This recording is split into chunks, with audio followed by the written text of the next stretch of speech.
निकाल देगा। ये मेम्ब्रेन का काम है। समझ लो ये गार्ड साहब है, दिल्ली गार्ड है, सिक्योरिटी गार्ड, इसको अंदर जाना है, उसको नहीं जाना।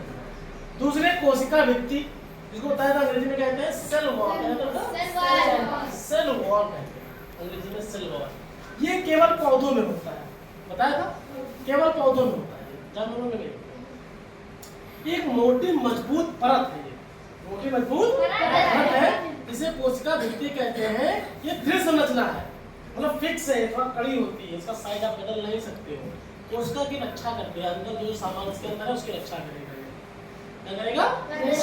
केवल पौधों में होता है। ओके, दूसरी चीज है, तीसरा है केंद्रक।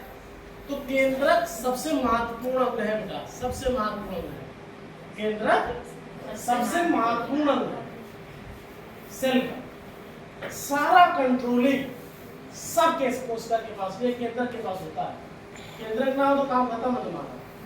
केंद्रक मेरे सबसे हेडमास्टर जानो, हेडमास्टर समझो। हाँ। कोशिका ये केंद्रक को, है ना। इसमें क्या होता है, ये जंतु कोशिका के मध्य में, बिल्कुल कोशिका के बीचों बीच में होता है, बिल्कुल बीचों बीच में, ठीक, बिल्कुल मध्य में होगा। लेकिन अगर पौधों की कोशिका है तो ये परिधि के चारों ओर होता है। अगर पौधों की कोशिका है, ये मानो पौधों की है, तो इसकी ऐसे चारों ओर होगा, ऐसे ऐसे होगा, समझ रहे? अगर जंतु कोशिका है तो बिल्कुल बीच में होगा केंद्रक। पादप कोशिका तो किनारे किनारे होगा, किनारे।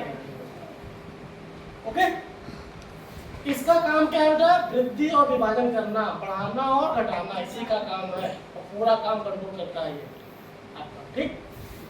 4 नंबर पे कोशिका द्रव्य है। कोशिका द्रव्य मतलब एक आपका समझ लीजिए लिक्विड है, पानी जैसा, जो कोशिका के अंदर भरा होता है।